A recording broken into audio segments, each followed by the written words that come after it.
This podcast is a member of the Place to Be Nation family. Visit us at placetobenation.com, the only place to be in your pop culture world.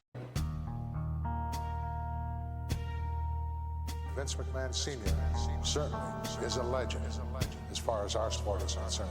You came to me in a dream last night. Welcome to WrestleMania! You were standing in a brilliant light. This is what has brought 68,000 into the sky. 1 minute here, but the next you were gone.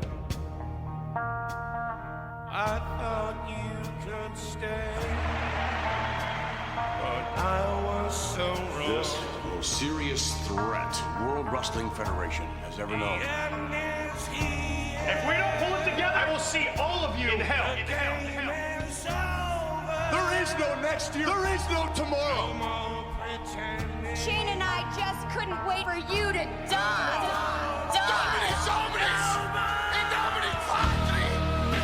The World Wrestling Federation will wipe the alliance off the face of this earth. The end is here. Vince McMahon will see the WWF die. The WWF superstar is going to deny us from our destiny. The sports entertainment It's winner take all. get a W.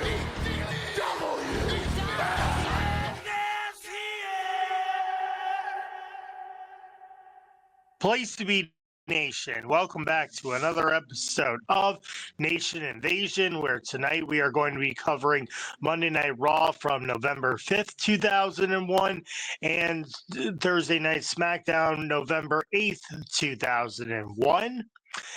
I am your host, James Gruenberg, and tonight WWF Rebellion is in the rearview mirror, and we are getting back on track to things as we head into Survivor Series in Greensboro, North Carolina on November 18th. And hopefully tonight we can put away this Rock and Jericho feud. And we also will have a little twist here with the Alliance as Mr. McMahon drops a bombshell on them here tonight on this action-packed Monday Night Raw. But before we get all into all this, let me introduce to you my guest. He's been helping me get through these last few weeks on Raws and SmackDowns in November, Mr. Jeremy Nichols. Jeremy, how are you doing tonight? I'm doing pretty good. Everything is it's good that we're doing this show tonight. And I do want to apologize to all the listeners out there. We were supposed to record last week, but I had a family emergency. But it's good we're doing it tonight, my friend, because according to TikTok, Rapture is happening tomorrow. So whoever makes it past the Rapture gets to hear us talk about this show. So it's a good thing we're making history here tonight. Oh, boy. So, Jeremy, last time we talked about Rebellion, and we were discussing that it seems like it would be way off course that they were going to change titles in England for Rebellion here as well, because you had the WWF title was on the line, The Rock versus Stone Cold, and you also had Kurt Angle versus Chris Jericho for the WCW title. But it felt like it was like, why do it? You know? Yeah, like what was the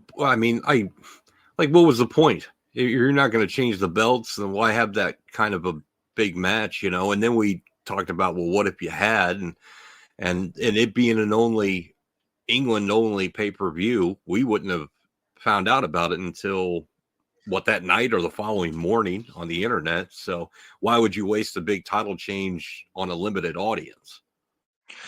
Yeah, and again, that really wasn't part of the storylines to get there, when already they announced on last week's SmackDown that they were going to have this big WCW title match with The Rock and Chris Jericho on tonight's Monday Night Raw. Yeah, like, so and you kind of spoiled it. Like, of course it's not going to change. I would have, had I been a fan in England and had my tickets, and I see what matches are going to happen, and then I watch SmackDown, and I like, oh great, so we already know there's going to be either a schmaz finish or a non-finish, like, so it would have been, I imagine it would have been deflating for all those people. Yeah. Now let me ask you this, Jeremy. Announcing where WrestleMania 18 is and WrestleMania 18 tickets going on sale, do you think that sort of ruins like the element of what's going to happen at Survivor Series? Or do you think that was like, whatever, it doesn't really affect anything? I think it could go. I think it could probably go either way, but I want to say that it doesn't affect it. Now, I guess it would depend on the venue where they're going to have it at. You know, so like, let's just say hypothetically, they're like WrestleMania 18, we're going to go back to Texas. Well, we're going to be pretty certain that Austin will be heavily involved, and they'll probably, you know, win this alliance war, and or the WWF will. But if they were going to say Atlanta, I'd be like, yeah, maybe WCW is going to win this. You know, this whole alliance thing is going to win. So I think it depends on the venue. I don't know about just announcing it in general, but the venue would definitely, I think, could potentially spoil what's going to happen at the Survivor Series. Yeah, but I don't think anyone was like paying attention to where WrestleMania 18 was unless you were buying your tickets and going, because I was fully invested in this invasion storyline too, to care about like, oh, where WrestleMania 18 is going to be. Oh yeah, like, yeah, back, like, same here. You know, the only people that would think like that would be like the early dirt sheet, yeah, you know, the Herb Coons 10 bits guys, like, and you and I were on the internet back then, sure, but I wasn't doing nearly the same. You know, I hit up WWF.com, right? I didn't go to any other places to get my wrestling news, you know. So I wouldn't have, like you, I wouldn't have cared. I've been like, okay, WrestleMania, cool, neat. You know, as dumb as it sounds, I remember going, that's the logo they went with, X8. Like, I thought X7 was really cool, and then he went X8, and I'm like, really? That's the one thing I remember about WrestleMania 18. I'm like, that's what they went with? All right, whatever. I didn't give a shit where they had it at, you know? Well, yeah. If it had been St. Louis, I would have cared. But, you know, as soon as they didn't say St. Louis, I'm like, all right, whatever. You could have it in Alaska. So I do have some news and notes to bring up for the month of November, because I'm not sure when these events happen during the weeks. I just know that they happened in the month of November, and we were talking about what was going on stateside when Rebellion happened, and we were talking about the live event in Lowell, Massachusetts, and you brought up that Eddie Guerrero was wrestling Sho Funaki in Lowell, Massachusetts that night. And it's funny because they did that same house show in Bridgeport, Connecticut the next day on Sunday before going to Long Island, New York. But that's not what I really want to talk about. What I really want to talk about is Eddie Guerrero would get arrested for DUI in the month of November, and he would be officially released from the WWF. Now, I thought when he got in trouble in Minneapolis, Minnesota in June, I thought that was it. He got fired, but apparently, I guess he went to rehab, took care of himself, and lo and behold, was working house shows. But Eddie Guerrero's addiction troubles would come back to get him, as he would get arrested for DUI in the month of November, and he would be released from the WWF during this time period. And I thought, like you originally, that, you know, earlier in the year is when he had been released, went to rehab, and I had no idea he was working house shows either, because I don't recall them saying anything about him on any of the, not even a passing mention, not even his name. You think they would have said something, you know, about Eddie, because he was so deep in WCW, but they didn't say anything. So the timeline in my brain was completely different than what it actually was, you know? Yeah, he got in trouble in June at the Target Center in Minneapolis. That's when most notably Chris Benoit and I think like Dean Malenko, they were like, "Hey, Eddie's not doing so well. Like he's looking very strung out." And they went to upper management, and upper management took a look at him and said, "You need to go home. Like we're sending you home." And again, he went to rehab, and I guess they welcomed him back. And then this is what happened, where he got his DUI, and he was released from WWF. He would go on Ring of Honor and would eventually return to WWE or WWF at the time as well in April of 2002. And sadly, he would pass away in November of 2005. And the sad part is he passed away in Minneapolis, Minnesota as well when he got sent home in 2001. Jeremy. God, that's, oh man. Holy, I never realized that. That's I do remember at WrestleMania X7, he still looked good. And then I remember seeing those Ring of Honor matches. I think he only had a handful. But he looked rough. And now knowing that he had already been through rehab, he still looked rough then. I mean, he looked night and day different. You watch that Ring of Honor match, those few matches, and then you watch his return when he was going to feud with, I believe it was Steve Austin. Night and day difference looking. Like he just looked so much healthier and better, you know, and looked like he was back to good, you know. But wow, I had no idea he passed away in the same place. Man, that's insane. That's nuts. Yeah. Yeah, I was like, oh my gosh, he passed away and was fired. Well, like sent home from Minneapolis as well, too. If I was Vicky or Chavo, I wouldn't go to Minneapolis anytime soon. I'd be like, I ain't going there.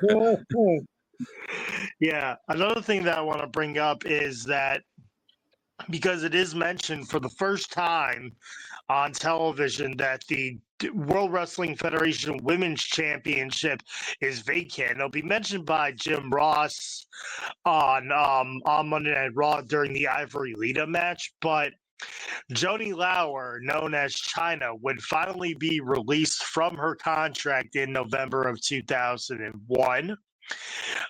She sat out the remainder of her contract instead of going to work for the World Wrestling Federation. And then the women's title would be vacant up until such time. But Chyna would be released from the WWF in November of 2001. Again, you know, the stories have been out there. She found out that Hunter was cheating on her with Stephanie. There was like a whole argument with Vince and I believe it was Bruce Pritchard, because Jim Ross wasn't there that day. And Bruce was like, Joni, I'm sorry. I don't know what to do. Like it was a really bad situation. And then Vince tried to give her this amount of money and this, but she didn't really want it. So instead, Joni just took the high road, or Chyna took the high road, and just got paid while sitting out the remainder of her contract, knowing that she was not going to get renewed or come back to the World Wrestling Federation. Do you have when her last televised appearance was? Yes, that is Judgment Day 2001. What month was that? June? May. So she sat out from May to November? Yeah. And she took the WWF women's title. I don't know if she had it or if she just like threw it at Vince, was like, I quit, you know. I don't blame her. Especially at that point, man, it had to be stressful. I mean, obviously the situation as a whole, but as a talent at that point, it's got to dawn on you. The WCW is not around anymore. Where are you going to go now? because WWA, I don't think had gotten going yet. And that was like an Australian thing. And TNA wouldn't start up until 2002. So she's probably the first that beyond the WCW guys that sat out, but they had Time Warner contracts. So financially they were fine, but she had to sit there and it had to dawn on her, like, where would I go if I took the buyout? Where would I go? I wouldn't, there's nowhere for her to go. And can you imagine her on the independent scene? Like she probably would make a lot of money, but I mean, I couldn't see her wanting to do that. But I'm shocked that she sat out that long. And I think I mentioned this, I was shocked that, they just left the title dormant the whole time, like they didn't, and they had this influx of women from WCW, not that, they were really up to par in ring wise, but I mean, gosh, you don't have any women representation title wise. Like I always thought that was kind of, bad. Like it's great that they still had matches and everything, but they didn't have a title to shoot for, Yeah, but it's also that with China being gone, the title vacant, Trish is injured. I mean, you just basically have Lita, Ivory, you have Molly, Jacqueline, Tori, and Stacy. So I guess Ivory and Lita could have traded the title back and forth. Jacqueline, I mean, Mighty Molly, if she was in the alliance earlier with the Hurricane, if they were going in these directions. I guess they really didn't know what they were doing with the women at that time. And it's just in like even Trish getting injured, that put a damper on the women's locker room as well. Yeah, I mean that hurt a lot because she was at that point really starting to come into her own in ring wise. When you watch over the year 2000, you could see she's getting it, and she's getting it pretty quick. Like she picked up on it because when she first got in, she was, the manager, the valet and all that. And she would get involved here and there. But by 2001, she could pull off a match, and it's a shame I shouldn't say it's a shame about Molly Holly, but she was phenomenal in the ring as well. But you're right. They were doing that whole alliance thing with the Hurricane. And I guess this goes back to what we've talked about the last 2 episodes is that I guess it's kind of good that the women's title wasn't there because every week titles just constantly on the line. There's so many belts, it probably would have got lost in the shuffle in all honesty. Yeah. And then one more piece of news here as well. Brian Adams from Chronic would be released from his WWF contract. Now, if you recall, Jeremy, at Unforgiven, in what is called the most, like, I don't know what's horrible about it, but like everybody says it was a horrible match. It's Chronic versus The Undertaker and Kane for the WCW tag team titles. Yeah. So here's what I thought. I thought both members of Chronic got released. Turns out that wasn't the case. Brian Clark got fired after he didn't want to go to Heartland Association or Heartland Wrestling Association, HWA. Brian Adams actually went to HWA, and like there were a lot of other unsigned WCW guys there as well. Brian Adams was like, well, what are you guys going to do with me? It's like, nothing. And so Brian Adams actually did ask for his release, so he's gone from the WWF. I feel like you could have kept Brian Adams in the alliance. I feel like towards the end they were trying to towards the end of WCW, he's hanging around with like Kevin Nash and DDP. I feel like he was trying to really venture out on his own from the tag team of Chronic here. But yeah, Brian Adams is going to be released from his WWF contract. Your thoughts on that, Jeremy? After Undertaker and Kane, I think it's more Undertaker than anything, pretty much buried Chronic. I don't know that what else could he have done. It would need some major rehab. They have to take him off TV for a while and bring him back. And I don't know why, but I feel like I feel like the push Test got here in the Alliance probably could have went to Brian Adams. I think he could have had that Test push, that like in that Enforcer teaming up with Booker and stuff like that, which would have left Test out in the cold. But I'm shocked that after that tag match that he was still, on the contract. I thought he was just gone, like Clark was. I thought they were both just gone, But it's sounding now that we find out that these people that were still on contracts and not going to TV. Like, holy crap, that's fascinating. And the other thing was, I always thought Mike Awesome should have had the Test spots as the big enforcer. Oh yeah, Mike Awesome was. It's kind of messed up that he was his best. Like the person that took advantage of him the most was Paul Heyman in ECW because his matches with Masato Tanaka. Whoo, holy crap, And then he goes to WCW, wasted. Goes to WWF, wasted. I remember, what was it, 2 weeks ago or 3 weeks or 2 episodes or 3 episodes ago, they had that battle royal and we were like, is Mike Awesome even here? And like, there he is, kind of in the background. I'm like, what are you doing, man? You can plancha over the top rope, hit massive power bombs. Like, you could do almost anything and you're doing nothing here. Like, what a waste, man. Like, I could have seen him. He killed Tommy Dreamer. I could have seen him dominating the hardcore division, man. He would have been great in the hardcore division. Holy smokes.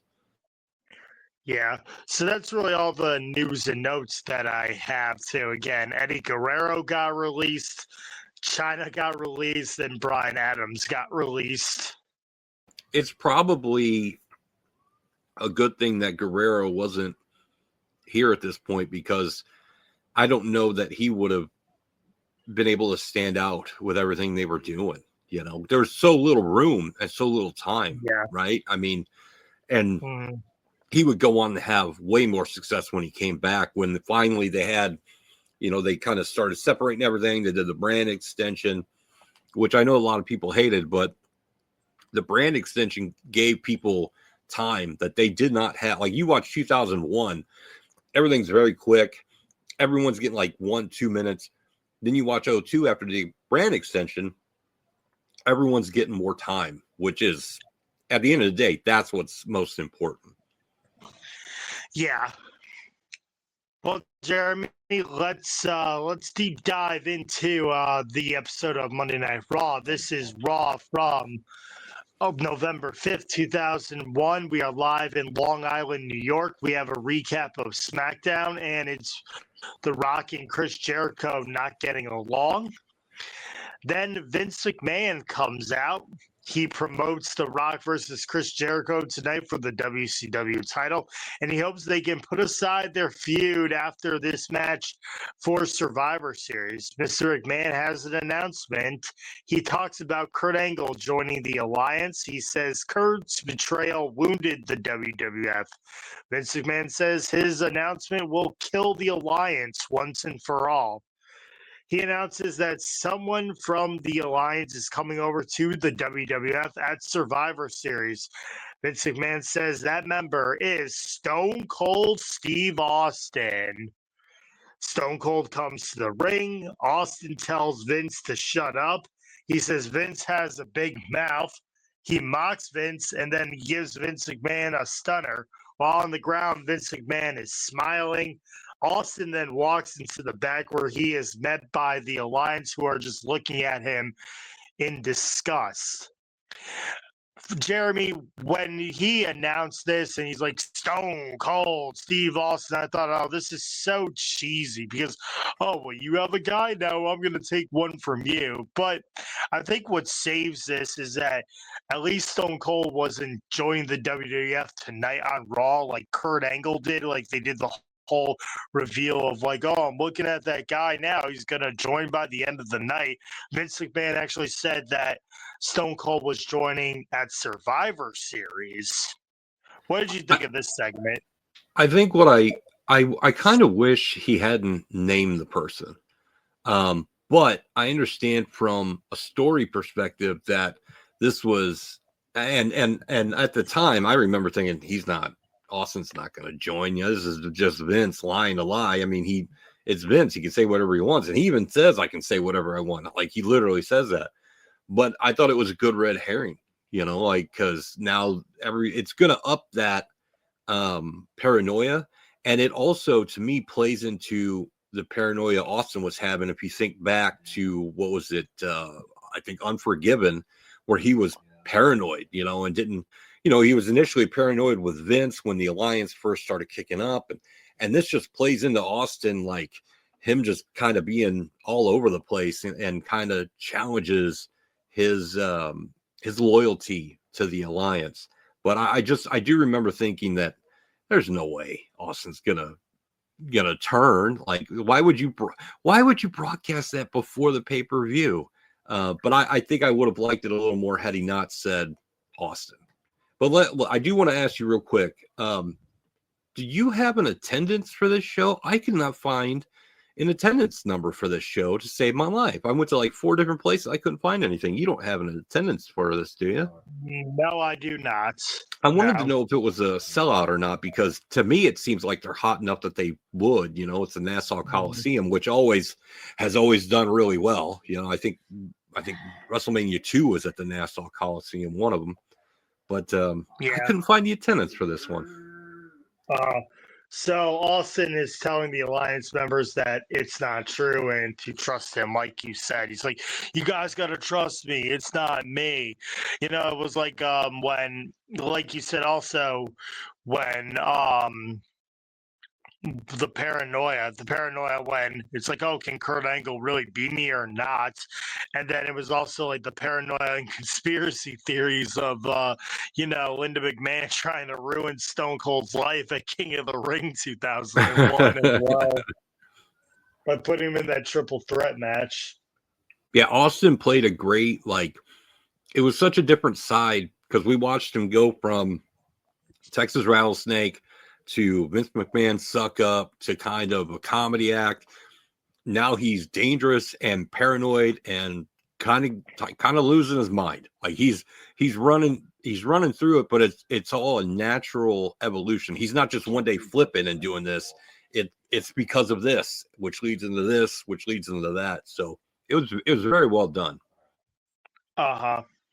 Now we have a women's matchup here. It is Ivory versus Lita. Ivory hits Lita from behind, leg drop to Lita, tilt-a-whirl slam by Lita, bulldog by Ivory, flapjack by Ivory, backdrop to Ivory, and head scissors. Lance Storm distracts Lita. Matt and Lance Storm brawl. A face buster by Ivory for the win. For this matchup, Jeremy, I gave it 1 star because it felt like both Lita and Ivory were just going through the motions. Like, it felt like they were doing a rehearsal of the match they were supposed to have. And even Jim Ross is like, oh, maybe Lita's a little jet lagged from Rebellion, because again, Ivory was on the house shows and Lita's in England here. But to me, this matchup was just a star. It was nothing really. Yeah, I went 1 out of 5. It was really sloppy early on, and that's when JR was kind of trying to make the excuse about jet lag, and it was also really more than anything, I think, to continue the Matt Lita, there's issues kind of a thing. But I do like that Lance Storm got some camera time, so that's kind of a plus. But yeah, I went 1 out of 5 as well. Mm-hmm. Yeah, so again, more drama with Matt and Lita as Ivory gets a win with Lance Storm here. Stone Cold and Deborah are backstage. Austin felt disrespected by the way the Alliance members were looking at him. I find it funny that Deborah is still involved in these backstage segments. At least she's not trying to give people her cookies anymore. No, Shane McMahon comes in and stares down Austin. Shane says his father is a liar, but Shane thinks someone is going to jump to the WWF at Survivor Series. Kurt Angle comes in, and they all look at him. Kurt asks Stone Cold, Well, Stone Cold, if he has his back. Austin asks, where is the hat Austin got, Kurt? And then Austin says he does have Angle's back. I love that hat because he looks so good. He's wearing his wrestling attire with a hat that, I'm sorry, that hat was ugly as sin, but it looked goofy on Kurt because he's in a wrestling attire with a Stone Cold cap on. Oh, it was so great.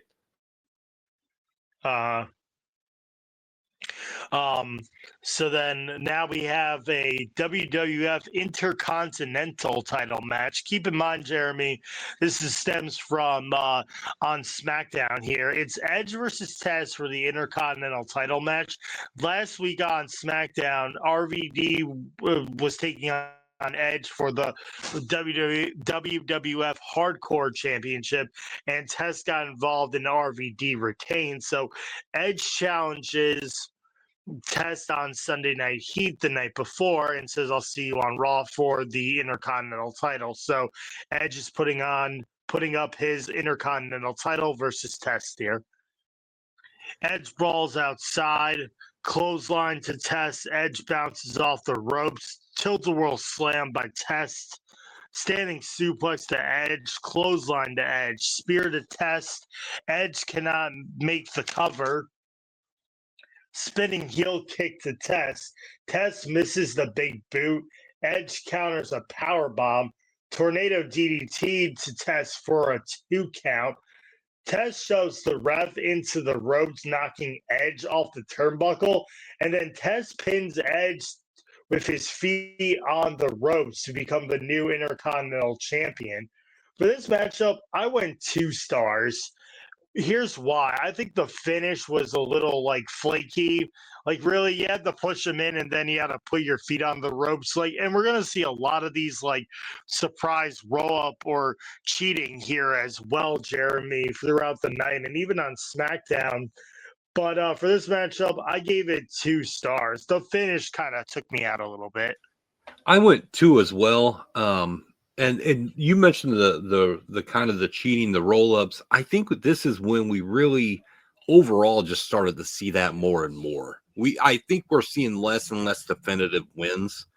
And I'm not saying you can't have the cheap win, but this is when, for me, in my opinion, when it really started, where they're just like, we don't want to have anything definitive, just have them cheat to win. It does make Test a double champion, because he's got, doesn't he have the he's got the WWF tag title. Tag title, yeah. He's got I was trying to remember either WWF or WCW. They flipped them so much, but it's pretty cool for Test to have 2 titles here. I thought it was kind of silly to have Edge lose the title that he only held for a week or 2, but it does put Test over a little more. So yeah, I went 2 out of 5. It's not a terrible match by any means, but that finish leaves a little to be desired. Yep. Coach is backstage now with the new European champion. Like we said, Christian beat Bradshaw in Cincinnati in a non-televised dark match for the European champion.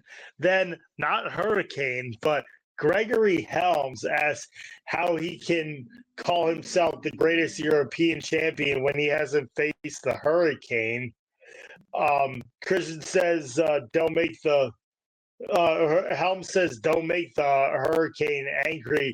Christian says he will stomp the Hurricane here tonight. So he tells Gregory Helms that tell the Hurricane he's in trouble tonight. I got a good laugh out of all the Hurrah ass kick in and the Hurricane this and that. I like that Gregory Helms or Shane Helms, whichever you want to call him. I like that he did the whole, reporter angle. Yeah, it's Clark Kent, Superman. I thought that was pretty cool, and they would do this for quite a while.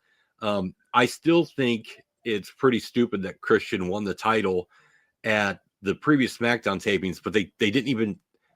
Okay, don't air it. Fine. Show clips. Show something. What was the point of having Bradshaw win it and then drop it? And it's like I understand you may not care for the belt anymore, but if you don't care for the belt, then get rid of it. You're just devaluing it even more. But I do like that Christian's got the European title. I'm all for that. That's awesome. But yeah, I love this Hurricane Gregory Helms stuff, and I, like I said, I love the her modifications to all the language in here, and we get even more as we go along. I think it's phenomenal. Mm-hmm. So now we have Vince McMahon is backstage. The Rock greets him, and he asks Vince what the hell is wrong with him. Vince says he would do anything for the WWF. Rock says, "Go ahead, bring Stone Cold back because the Rock is waiting to whoop his candy ass." So the Rock is a little hesitant on what Vince McMahon is doing, but either way, Rock's like, "Come on, bring him back so I can whoop his ass." I do like that, even though The Rock has his rivalry with Jericho. They've got the whole Team Alliance versus Team WWF, and Rock is still like, you know what, bring Austin back. He's not forgotten WrestleMania, and the night after on Raw. That's awesome. And it makes sense that Vince would be like, I'll do anything to make sure the company survives, because he should. That should be his thinking, I'll do whatever I have to make sure our company sticks around. So good on him. I do want to say, we forgot to mention it earlier. Austin gave Angle his medals back. Remember, he had thrown him off. I think he had thrown off a bridge. Well, he went and got him back and gave him the Angle, which I thought was a great callback to their feud and showing that, hey, we're friends, we're buddies. I'm helping you. I'm giving your medals back. I thought that was a nice little touch for their history and adds a little bit of intrigue to what's going to happen tonight. Yeah, it does too. And then Austin's like, "Well, where's the hat?" He goes, "Oh, I got it. It's in my locker room." So now I'm gonna find me one of them hats on eBay, dude, and I'm gonna buy it. I swear to you. I'm gonna get one. Alrighty, if you do, take a picture. So now we have our European title match. It's Christian versus the Hurricane. Christian is wearing a Diamondbacks jersey, mocking the Yankees. Now remember, Jeremy, due to 9/11, the MLB got pushed back, and that was when the Yankees lost to the Diamondbacks in Game 7. Yep. And that was when they were saying, "Oh, Jeter's now Mr. November too," and they lost too. So it was on that Sunday that the Diamondbacks beat the Yankees in the World Series in Game 7. So Christian comes out, he mocks Long Island with the Diamondbacks jersey. I thought it was so soul crushing for the Yankees. Like, even though, I was a baseball fan at the time, the Yankees were not my team, but with what happened with 9/11, you're kind of like hoping, the Yankee, come on guys, win it for the city, and then they don't win it. It's like, Christian, you jerk. Oh, it's such a great heel move, though. Oh, it's amazing. Yeah.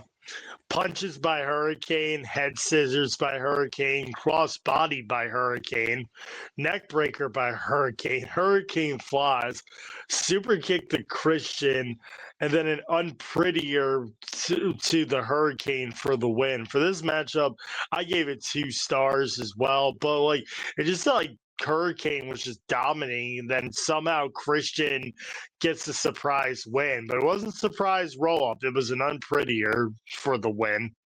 Yeah, I went 2 out of 5. I thought it was a fun match. Nothing bad or terribly good.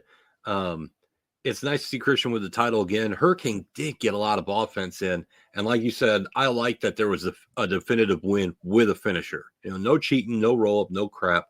Just boom, unprettier, and that's it. And it also, to me, puts over the strength of the unprettier, because he took all that punishment and all he had to do was lock that move on once, right? Like, that's all it took. So if he gets it on you, it's kind of like, it reminds me of like Jake Roberts would get the crap beaten out of him. But if he get that DDT on you, that's it, So it definitely put the unprettier over. But yeah, 2 out of 5 for me as well. Yep. Commissioner Regal is backstage with the Alliance saying Vince McMahon is a liar. Regal says they will find out who the traitor is. And then we have our Alliance members arguing. Booker T accuses RVD because RVD got out of a limo with Vince McMahon. That's a callback. Regal says for both guys to take it out in the ring tonight. So, the Alliance is struggling to see trust themselves, as well as Booker T is accusing Rob Van Dam of being the mole here too. And it's like, well, Chavo Guerrero might be the mole. Mike also could be the mole too. I like that it's not just Austin or Angle, and it's not just one guy pointing the finger at everyone. It's everybody's pointing the finger at everyone. So Vince's plan is working, and it's working on more than just Austin and Shane.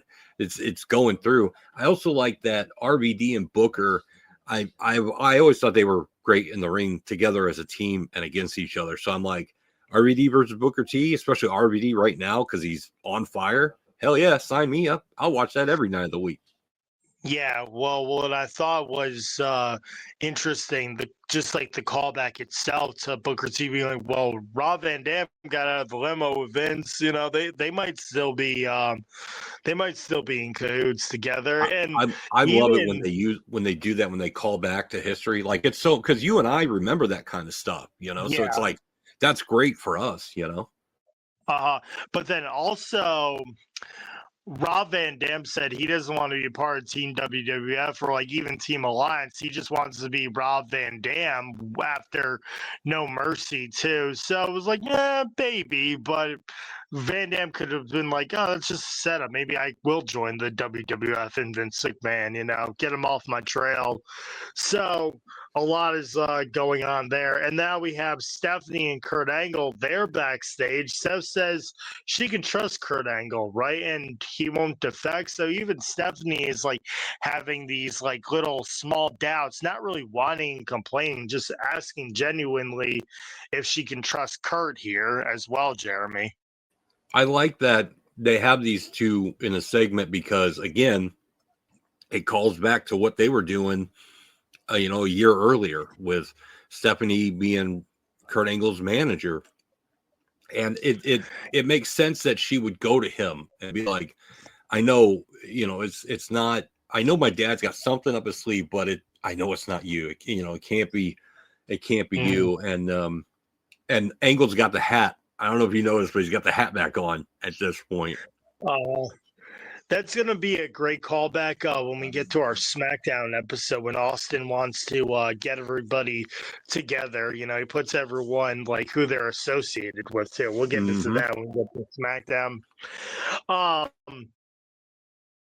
Now we have a WCW United States title match here. It is The Undertaker versus Kurt Angle. Elbow to Angle, boot to Angle. Taker goes to work on Kurt. Blade drop on Kurt's arm. Old school to Kurt. Taker misses a boot. Taker goes into the steps. Kurt goes after Taker's legs. Taker counters the ankle lock. Back suplex by Kurt. Choke slam by Taker. Kurt counters a tombstone. Angle counters the last ride into an ankle lock. But then an ankle lock by Taker. Stone Cold attacks Undertaker. And then he gives Undertaker a stunner. For this matchup, I gave it 2.5. It was a good match, even though there wasn't a finish. But Angle and Undertaker were really going at it with each other. Yeah, I went 2 out of 5. It was pretty good for the 8. It went 8 minutes and 37 seconds. I thought the ankle lock spot was great, and I liked the Undertaker using the ankle lock. I thought that was pretty good as well. Of course, the Gaga finish takes it down quite a bit. Well, you kind of knew neither one of these guys were going to have a definitive loss right here. Undertaker did just lose that WWF title match, so you can't have him lose again right away, right? Because that'll kill his heat. But other than that, this was good. I kind of wish they had just a little more time and a definitive finish. But otherwise, yeah, it was pretty good. 2 out of 5. Mm-hmm. All right, so now we're backstage again, and Michael Cole then interviews Kurt Angle. Kurt says Stone Cold is loyal to the Alliance, and Michael's like, yeah, but Kurt, wouldn't you say that if you were being accused and, like, you want the heat off of you? And even, like, Kurt's like, maybe, but I'm not sure. And now Michael Cole being a shit disturber here. it wasn't the first time either. Yeah, he's got a tendency to do that. He's writing checks his body can't cash. Yep.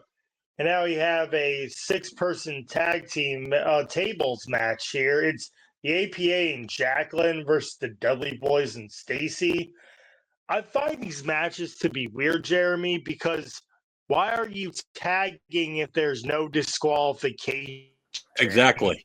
That threw me off as well. I'm like, what? I'm watching it and I'm literally going, what is the deal here? It's a tables match. You can do whatever you want. Yeah. Bradshaw and Devon start, I don't know why, instead of just everybody brawling. Shoulder block to Devon. Stacy pulls Jacqueline's hair. Bradshaw goes to the outside. Fallaway slam to Devon. Bubba power bombs Bradshaw, but Farouk moves the table. Low blow to Bubba. Clothesline from hell to Devon. Drop kick to Bradshaw. Bubba flips Jackie and a clothesline. A spine buster by Farouk into a table to, I think it was Devon, for the win. So the APA and Jacqueline getting a win over the Dudley Boys, when you would think that the Dudley Boys would just roll right through the APA and be like, hey, we're the powerhouse for the Alliance here.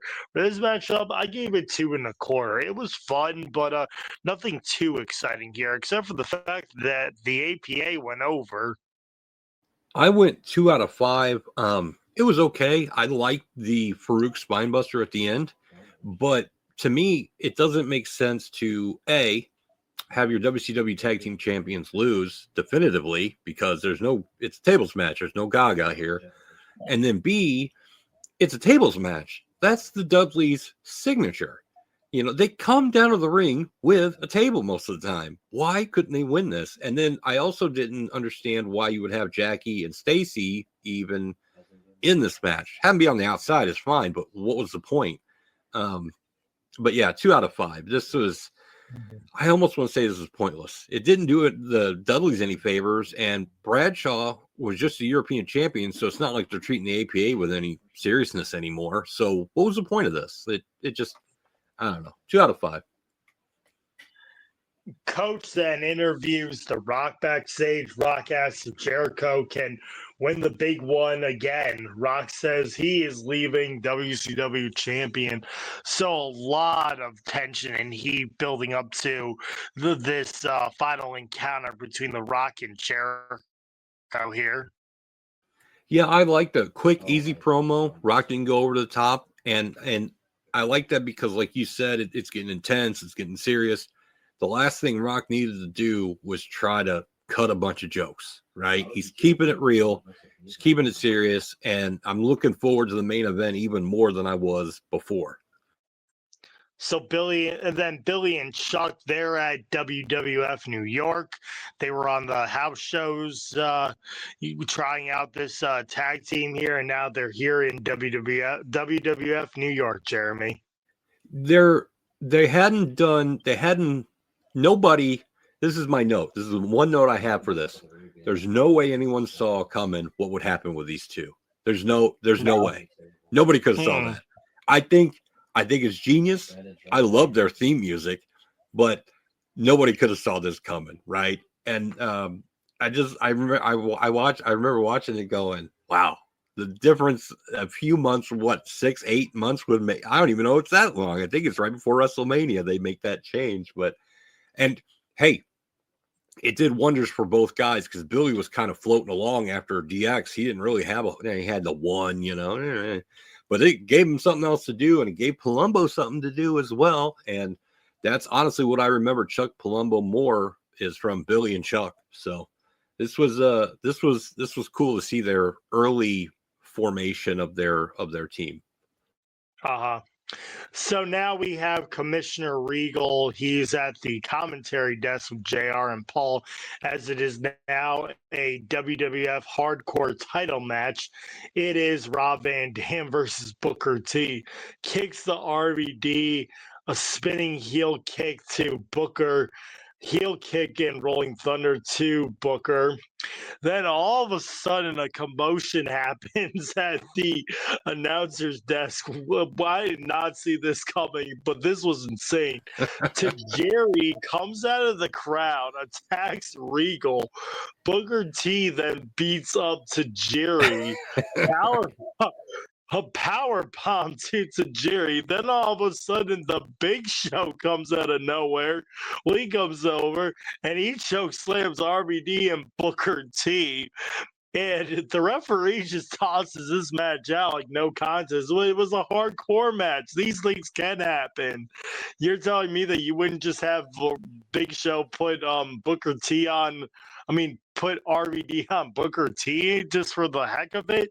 But yeah, but that halted Jerry segment was insane too. He just kicked the crap out of Regal. Yeah, he beat up Regal, but then gets a power bomb. And what I really liked is Big Show carries Tajiri out on his shoulder like a little kid. He just picked him up, threw him over his shoulder, and walked out. But I agree with you. It makes no sense. It's a no contest. The hardcore title, it's on the line. 1 out of 5 for me. This was more of an angle, but when I watched it and I did my notes for it, I thought maybe Big Show not helping RVD win was maybe to put the idea out there that maybe the Big Show is going to defect to the Alliance, and they didn't really follow up on that. But that's what I thought when I did my notes. But man, I was so frustrated when it ended at 2 minutes and 25 seconds because I'm expecting a 5-8 minute match. Yeah, see something happen. But at least Tajiri and Regal for me kind of saved everything. And watching Big Show carry Tajiri out it's still funny in my mind. I can picture it right now and it still makes me laugh. So 1 out of 5 for me. Michael Cole is now backstage with Chris Jericho, as in a matter of moments, Jericho will face The Rock. The build-up. Jericho says he will prove he is better than The Rock once and for all. As now, Jeremy, the time has come. It is the WCW title match. It is The Rock versus Chris Jericho, and I liked how they had Nick Patrick doing this matchup here, and he can't really cheat anybody because they're both WWF guys. Yeah. It's not an Alliance guy holding the WCW title. I like that, and I will say this about the Jericho promo: quick and easy promo. Very intense, just like The Rock, very serious. And what I like most about it, he said, it's not about who's most popular. It's about who's better. And just like The Rock earlier didn't cut any jokes. They're there for the title. They both want to prove they can beat each other. That's where it's at, right? That's good stuff. And to me, it also puts over the WCW title. Like of course, it's always been kind of a big deal, but really, to me, this is the biggest deal it's been since Rock beat Booker at SummerSlam. So they built it up like these two guys, they want to prove who's better, and they're going to hold that belt up high. And you're right. I love that Nick Patrick can't really screw anybody over because they're both WWF guys, but it's for the WCW title. And I like that he's the ref, WCW referee. So going into this, when it was about to start, I'm like, this is going to be great. This is perfect. What a great setup, man. Jericho slaps Rock, chops to Rock, clothesline by The Rock, forearm to The Rock, Samoan drop by Rock to Jericho, missile drop kick by Jericho. Jericho counters the Rock bottom. Rock counters the walls of Jericho. Rock bounces off the rail. Clothesline by Rock, chops by both men. DDT by Jericho, swinging neck breaker to Rock. Reverse elbow by Jericho. Backbreaker to Rock. belly-to-belly suplex by The Rock, sharpshooter to Jericho. Jericho gets to the ropes, spine buster. Rock misses the people's elbow. Rock bottom by Jericho for a 2 count. Rock goes into the steps. Breakdown into the table by Jericho. Rock is busted open. Rock goes into the steel wall. Rock goes into the steel walls of Jericho to the Rock, but then the Rock gets the ropes. And then here's the finish. Rock surprises Jericho with a roll-up for the win. So we have a new WCW champion. It is The Rock with a surprise roll-up. Jeremy, for this matchup, I was really debating it. All the action, all the battling, all the kickouts and stuff, I was really impressed with the athleticism and like the whole matchup. Then here we have this surprise roll-up here again.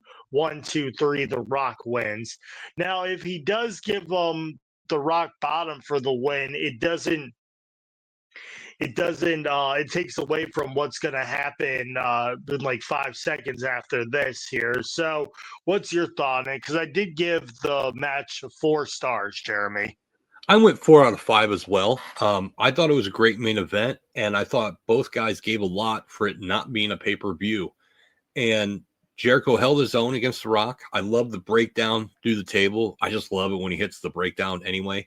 I like that he hit the Rock bottom. Rock winning with the roll up, I was okay with because of what happened afterwards.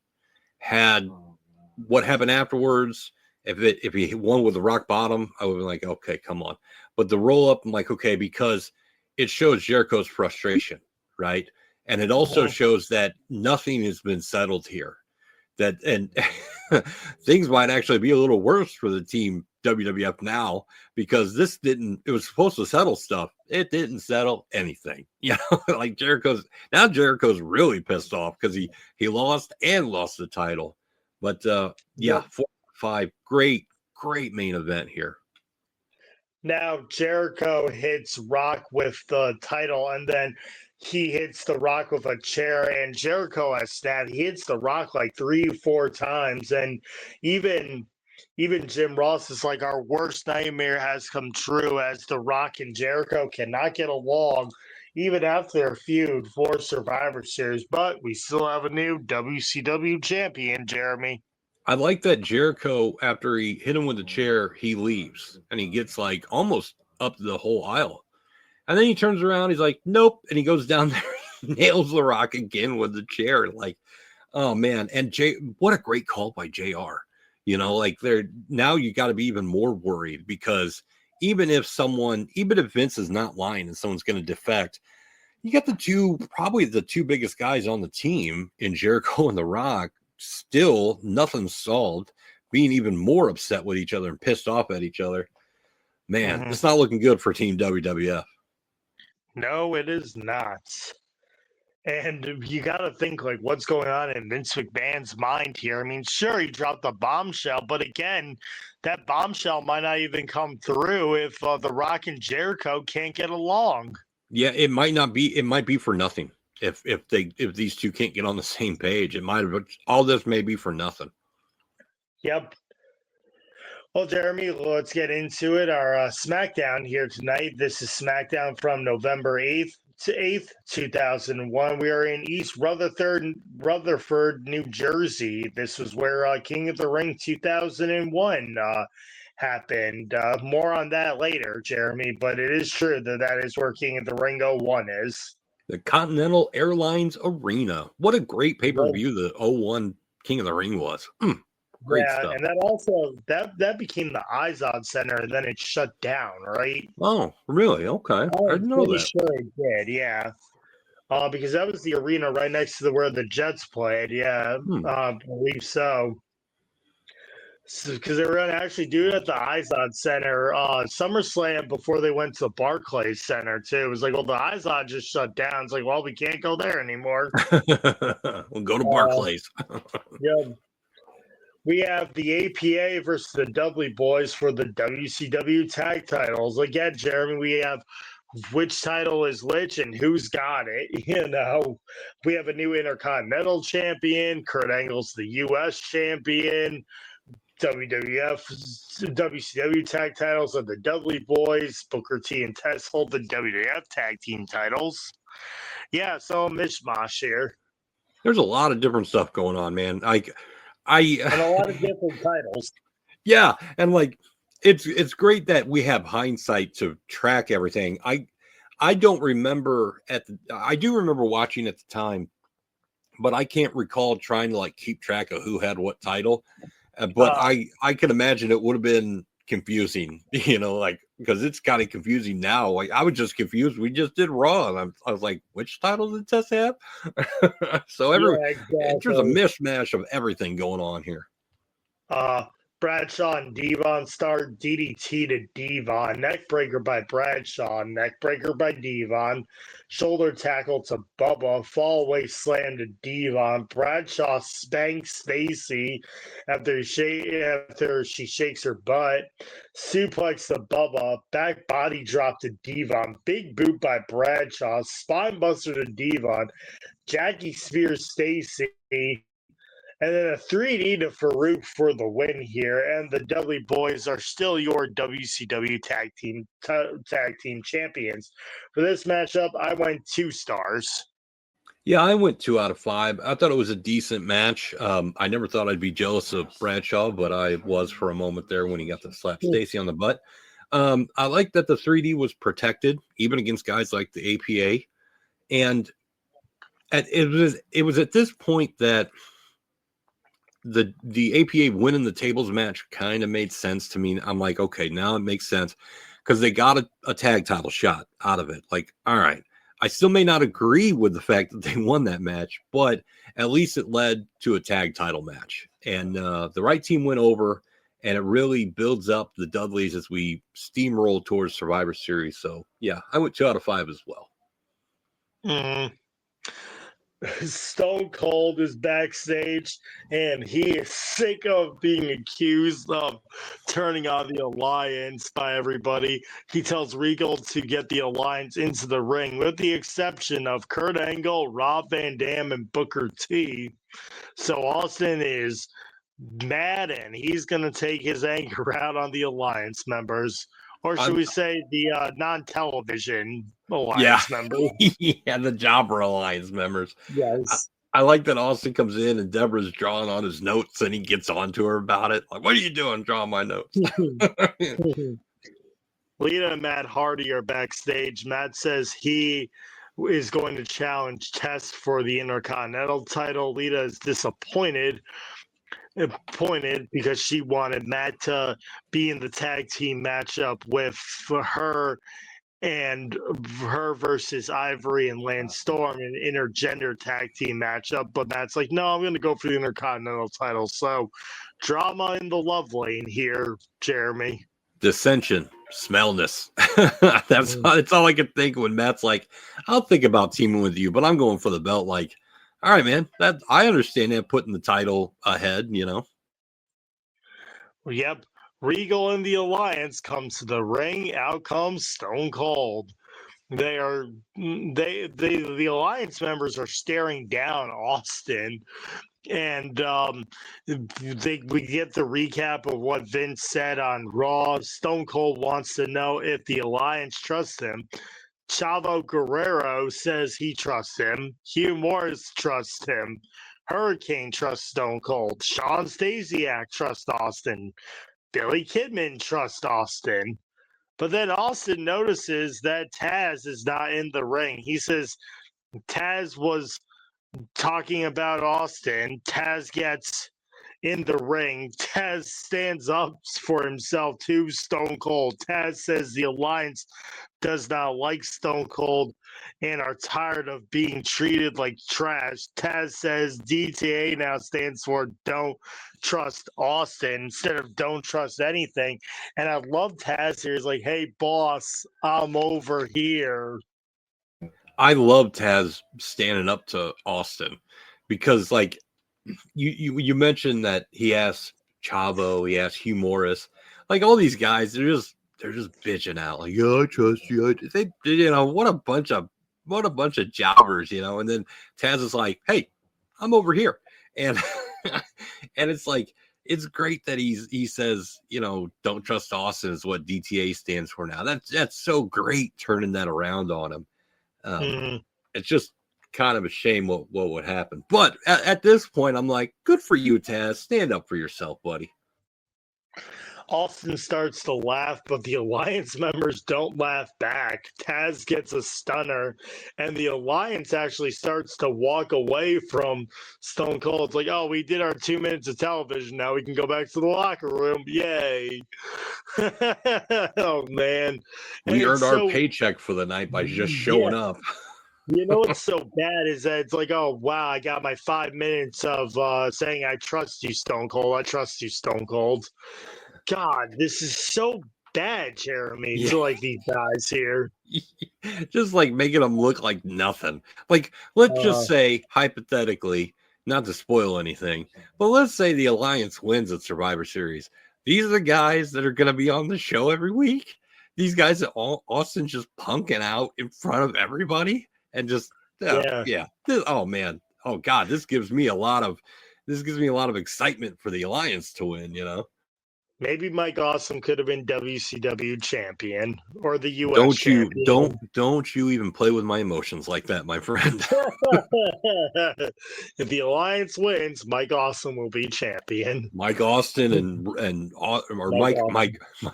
Mike Awesome and Steve Austin at WrestleMania 18. That'll set the world on fire. Stone Cold is now backstage with Shane, Stephanie, and Paul Heyman.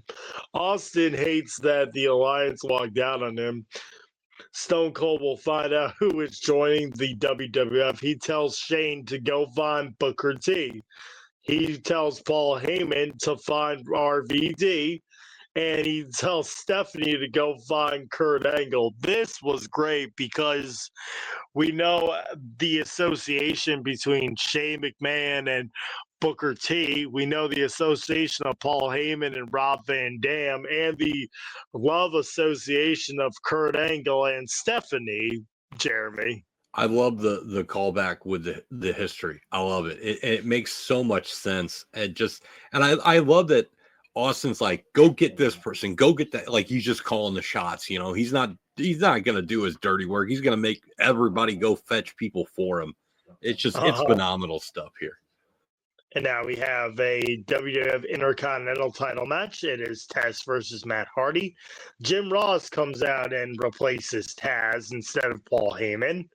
I don't like the idea of there being two lead announcer guys going back and forth with each other, Jeremy. Yeah, it's kind of rough when it's two announcers and there's no color guy. It's like, And I did like, I did like Taz, being out there, and giving him a shot here. But hey, I love Paul Heyman on commentary, but again, him and Cole just don't. I'm sorry, JR and Cole just really don't gel well together, Yeah, but again, Paul Heyman had to be used to find RVD for this segment here. All right, so we have Taz versus Matt Hardy for the Intercontinental title. Backslide by Matt, clotheslines by Matt. Tez launches Matt off the turnbuckle, neckbreaker by Matt, clothesline by Tez. Tez gets caught using the ropes again. Tez misses a diving elbow, neckbreaker and a leg drop by Matt, but then a big boot out of nowhere for Tez for the win here. For this matchup, I went 1.5 stars, Jeremy, because it was all right, but Matt Hardy did not really show a lot here. I mean, he was trying to get the quick falls and whatnot, but Tez just powerhoused him. Yeah, I went 1 out of 5 as well. I like that Matt was getting reversals, but really he wasn't. It was still clear he's not ready for singles yet. He's just not there. And I think the right guy won with Tez getting the win here. Yep. As Test goes to the back, Edge comes out and he spears Test onto the stage. So the feud between Edge and Test is not over yet, Jeremy. I thought it was a great spear by Edge, and it looked vicious on the stage. Like I like that it was on the stage instead of in the ring, because you always see it in the ring, but on the stage just adds a little bit of intensity to it. So I definitely liked it. It was good stuff. Yep. Stone Cold is backstage with Shane and Booker T. Austin asks Booker T if he knows how to break dance. Austin asks if Booker T is with him or against him. Austin shows Booker T a videotape of Booker brawling with Austin at King of the Ring, which again was at the same arena they are live at now, and slamming Austin through a table. Austin thinks Booker is going to run to the WWF and slam Austin through a table again. Booker says the mole is RVD. Shane says it's not Booker. What a good callback from this, that it was in this arena that Booker T made his debut and he broke Austin's hand, Jeremy. I love the callback, and I also love that Shane is the voice of reason here, and like he's the one sticking up for Booker, saying, it's not him. I also love that Austin mimicking the Spinneroonie was great, and calling Booker T sucker was just awesome as well. And like I said, Shane defending Booker, he's confident that Booker's not the mole, and I just think it was a great little segment all around. Mm-hmm. And then we have a recap of Rock versus Chris Jericho from Raw.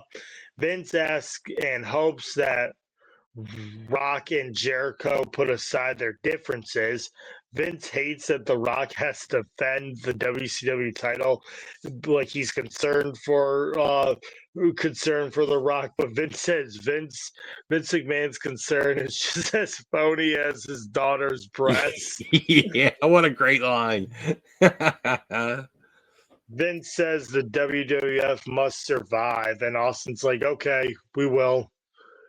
RVD is then stretching in the back, and Booker walks in and says he told Austin RVD is the mole. Booker says RVD is jealous of him, that Booker T will be a 6-time WCW champion. RVD just says good luck here. Yeah, RVD, man, what cool. A snitch. Yeah, no shit. RVD's cool as a cucumber right here, man. You can't phase him. No, you can't. And he's like, yeah, that's cool, Book. You're not going to win, though. And The Rock. Yep. So now he even says, like, oh, good luck, Book. Thanks for being a good team member here. Yeah. Almost mocking him in a way. It's not even the fact that the Alliance just hates Austin, but the team members hate each other now, too. The cracks are showing.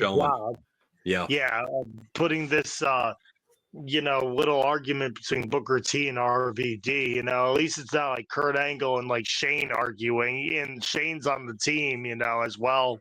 Yeah. So now we have our WCW title match. It's Booker T versus The Rock. Both guys brawl outside. Sorry about that. Both guys brawl to the outside. Booker goes after the elbow of The Rock, belly to belly to Booker. Clotheslines by The Rock. Samoan drop to Booker.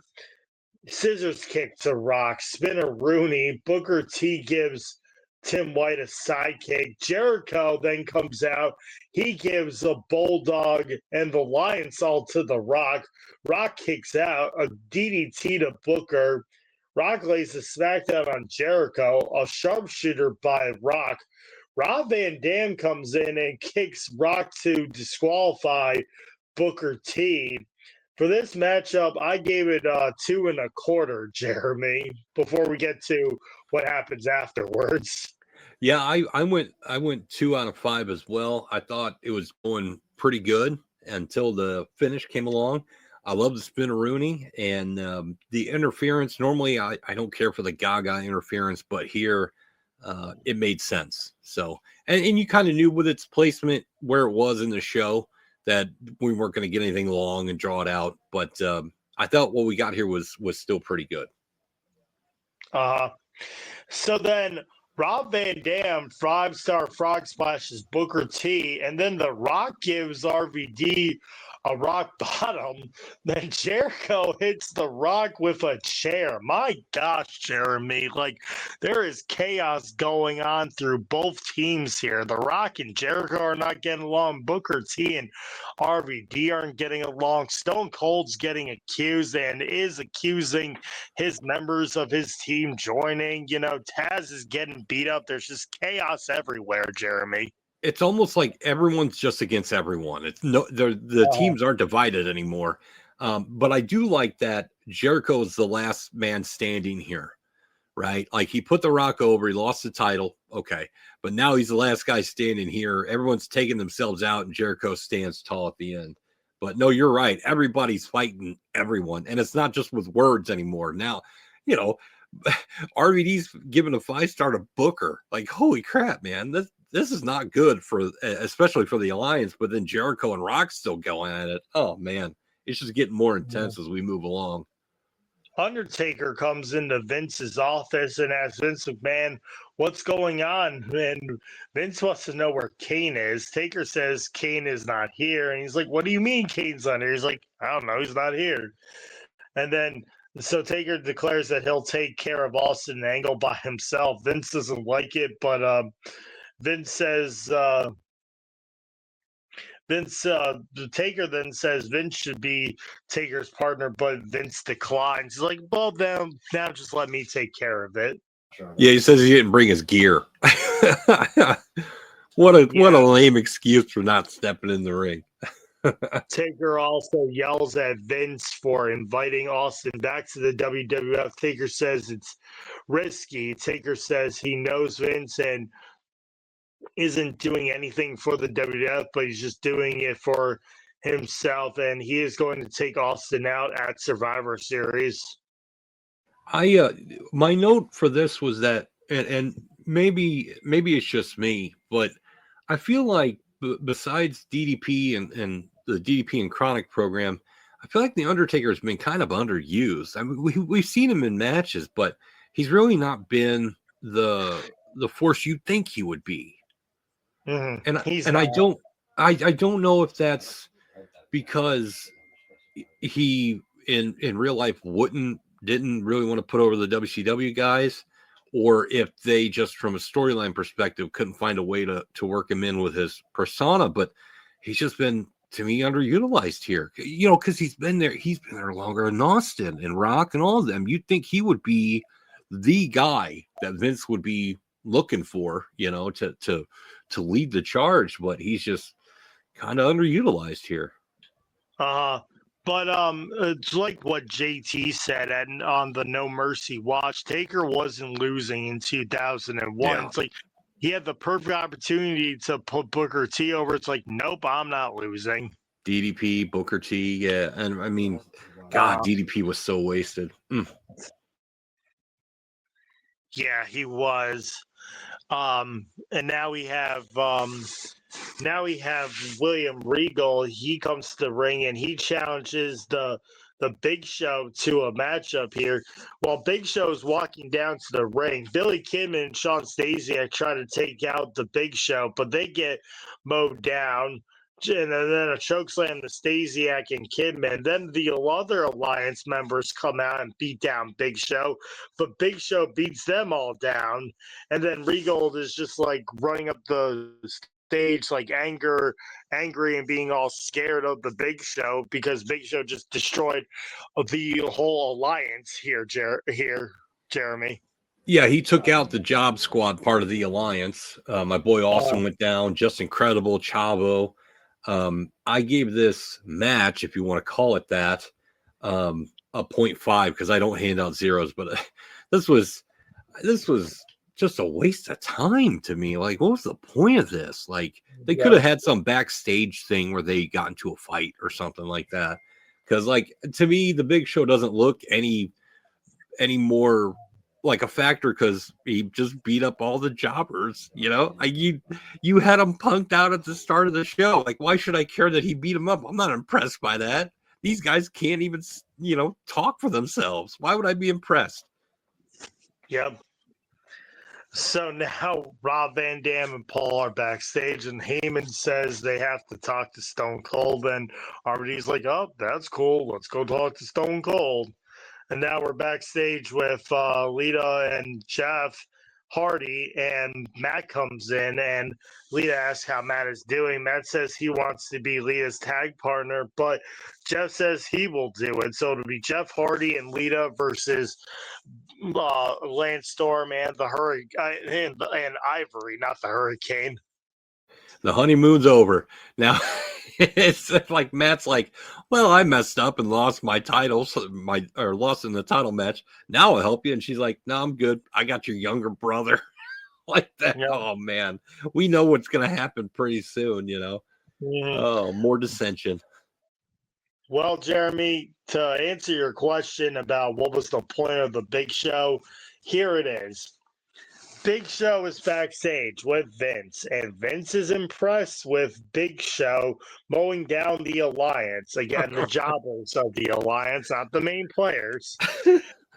Vince asked Big Show because Vince McMahon was going to be in the 5-on-5 elimination match, and they actually have a poster with the image of Vince McMahon being in it versus Shane at Survivor Series, but due to the knee surgery that Vince had over the summer, I don't think Vince was ready to really make his full-time in-ring return for a wrestling match, and I don't think he could handle wrestling yet, even if he was just going to take bumps. I do think his recent knee surgery was holding him back. So he offers his spot to the Big Show, and the Big Show accepts it. So Big Show is now taking Vince McMahon's spot for Team WWF. So now it's The Rock, Chris Jericho, Undertaker, Kane, and the Big Show. I do like that they followed up with, what happened earlier with Big Show. And I'm glad you mentioned the knee surgery because, in all honesty, I couldn't find out any information why Vince was pulled. So I was going to ask you. I'm glad I'm going to go with what, you're thinking. That makes sense to me. Because I remember Vince being announced and going, okay, this is, Shane and Vince, father and son, and then just he's out of the match. Like, all right. But correct me if I'm wrong, didn't they have Shane and Vince? Didn't we just watch Shane and Vince like 2 or 3 episodes ago on Raw? Didn't they have a WrestleMania rematch? Yeah, you're right. You're telling me this guy? Well, no. What I'm thinking now is maybe he tweaked his knee or something. I think you're still right, and that's why he had that match. Maybe he found out afterwards. He's like, I shouldn't be doing this right now. I need to take a little more time off because he didn't wrestle again until the Rumble. So I think you're right in that. That's probably why he got pulled out of this match. He had that street fight again and was like, no, I don't need to be doing this for right now. So I think you might be right. Yeah. So I keep on forgetting that they had that street fight. It's like, wait, why? He just had a street fight. Yet he said he had knee surgery. So you're right. And I'm kind of right because it was like, well, why do you have a street fight? But now he doesn't want to be in the Survivor Series match up here. I think if they hadn't, if they hadn't had that street fight, I bet you Vince would have been in the match. I really think that. I bet. Stone Cold is backstage now, and he is pissed that the Big Show is now replacing Vince McMahon. Paul Heyman shows up with Rob Van Dam and leaves Austin. Austin turns off the lights and starts to interrogate Rob Van Dam. This was great. Austin says RVD cost Booker T the WCW title at the on SmackDown here tonight. He accuses Rob Van Dam of getting out of a limo with Vince McMahon. RVD says it's Stone Cold who will jump. He shook hands with Vince at WrestleMania 17. Austin says this interrogation is over. Yeah. I love this whole segment, man, with the interrogation light and Austin trying to play it kind of serious but kind of dorky at the same time. And RVD saying, hey, if anyone knows how to turn, it's you. You were shaking hands with Vince. It totally makes sense. It would be you. And then Austin's like, all right, you can get out. Yeah, go away. I don't like you anymore. Yeah. Oh, it's good stuff. So now we have this intergender tag team matchup. It's Lita and Jeff Hardy versus Ivory and Lance Storm. Spinning heel kick by Lance, clothesline by Jeff, takedown by Lita, head scissors to Ivory, drop kick to Lance, leg drops to both Storm and Ivory by Matt and by Jeff and Lita, whisper in the wind to Lance, Hurricanrana to Lance, backdrop to Ivory, crossbody by Jeff to Lance on the outside, moonsault to Ivory for the win. For this matchup, I gave it a 1.5 stars. Yeah, I went 2 out of 5 because I still think Lita has one of the best. When she hits it, I still think she has one of the best moonsaults. And also she gets a point because she had an Xbox shirt on, which I was just like, that's awesome. Because the Xbox was brand new back then. It was the first Xbox console. And I also like that Lita got a measure of revenge. Jeff looks really good here. I mean, it only went 314, so this is not offensive in any way. The right team won. No Gaga. Good stuff. I liked it. Mm-hmm. Coach is backstage with Christian as Christian prepares for his matchup with Tajiri. Christian says that Rico asked him to take care of Tajiri, and Christian is going to do so. So now we have Christian versus Tajiri. I don't know if the European title was on the line. It might have been added, but yeah, it's Christian versus Tajiri. Shoulder tackle by Christian, kicks by Tajiri. Tajiri pulls Christian to the outside, elbow by Christian, kick to Christian, handspring elbow by Tajiri, tarantula to Christian. Christian ducks a kick and then an unprettier by Christian for the win. For this matchup, I gave it a 1.25 stars because it felt like it was a nothing match. Again, just kick, duck, and unprettier, and there it goes. Yeah, it went 255, and I gave it a 1 out of 5. I love the tarantula. I love Tajiri's kicks as well. They always sound so vicious. I don't believe the European title was on the line, which I'm fine with because we, like you and I have said multiple times, we get a lot of title matches here. But I do like that, again, just like on Monday, Christian took all this, he took all these kicks, the enziguri, the tarantula, but he hit that unprettier and got the win. Like, okay, we're still putting that move over. So, but yeah, 1 out of 5. I wish they had gotten just a couple more minutes. I think if we've got like 5 to 6 minutes, we could have got maybe 2, maybe a 3 out of 5. Mm-hmm. So now we have Stone Cold. He's backstage. Stephanie comes in with Kurt. Austin even asks, like, what took so long to find Kurt? And Steph's like, I don't know. I found him, though. Yeah, he says, you warming up with her? And she gets offended. Yeah. Well, Austin asks Angle about jumping to the WWF at Survivor Series. Austin goes over his rivalry with Kurt, and Kurt is upset. And then he throws his Austin at Stone Cold. Tells him he can take his hat and shove it. Like, oh, man. Yep. So now we have a handicap match. It's Stone Cold and Kurt Angle versus The Undertaker. Both men run to the ring, but Austin backs out, leaving Angle to Undertaker. What a great move. What a great move. Yeah, he's like, oh, let's go. No, I'm just going to stop. Dean Ambrose did that to the one guy with no chin when they were going to fight. I can't remember who they were going to fight. James Ellsworth. They were going to fight like Braun or whatever, and he faked him out, and Ellsworth went in and got the crap beaten out of him. That's the other time I remember that spot happening. Oh, that's great. Yeah. Oh, yeah. Big boot to Angle. Angle and Austin argue. Taker punches Austin. Angle goes into the steps. Right hands to Austin.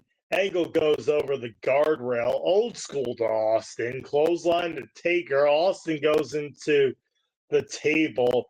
Angle gets rammed into the ring post. German suplexes to Taker by Angle. DDT to Angle. Clothesline to Austin. Clothesline to Angle in Austin. Snake Eyes to Austin. Austin counters a choke slam. Taker counters a stunner and pushes Austin into Angle. Taker rolls up Austin for the win. And another surprise pinfall here tonight as Undertaker pins Austin. For this matchup, I gave it 2.5. 2.5, Jeremy. I went 2 out of 5. For me, shocking win for the Undertaker, especially being on the handicap match. And again, like we mentioned earlier, we're seeing a lot of roll-ups all of a sudden. But I do like that for it being a handicap match. Taker looked pretty dominant here. He was holding his own. Big win for Taker and Team WWF as well. I thought Taker was going to lose this match, but he pulled out a win. So pretty good stuff here. I mean, not on par with the main event we got for Raw, but you're not always going to get that kind of main event every show. So definitely 2 out of 5. Good stuff here. So Kurt Angle and Stone Cold beat down Taker, and then Austin gives the stunner to Undertaker. But then Stone Cold gives Kurt Angle a stunner as well. So we are 2 weeks. So we're now like 2 weeks away to a week away from Survivor Series here, and tensions are high between both teams here. Yeah, on this, I felt like on this SmackDown, we got more backstage segments than we got matches. But at the same time, you have to realize it makes sense for the story, because we're pushing the story, we're getting it over. I like that Angle takes a stunner at the end, and Austin, Austin's standing tall, and now even Austin's like, he's stunning Angle, he's stunning Taker. Is he the mole? Is he not the mole? Good way to end the show. I thought it was a good ending. Yeah, and I thought it was good too. Again, now it's like, well, why is Austin stunning Angle? Like, what just happened? Who's joining the WWF at Survivor Series, and can the Rock and Jericho get along? It definitely makes you want like I want to see Raw, right? I'm like, I can't wait to see Raw now. So it's good stuff. Yeah. Now that's going to do it from us covering things on the wrestling side. But Jeremy, before we go, do you have anything you want to direct the listeners to? Absolutely. OCP Wrestling kicked off season 2. And we got new episodes of we covered the Survivor Series from 1998, Bret Hart in WCW episode 12, the Saturday Night's Main Event episode 11, and a new show we're doing for season 2 is a deep dive into WCW pay-per-views from 1995. And with that, we actually have for this series a hoe counter. We're going to count every time Hacksaw Jim Duggan does the hoe in all of his matches, and then we'll have an average how many hoes he did on average per pay-per-view at the end of the season. So definitely check it out, ocpwrestling.podbean.com. So check us out, please. For the love of God, we need listeners. Thank you, Jeremy. I will take a listen to it as well and help you out too, like you helped me out here. Appreciate it, friendo. Mm-hmm.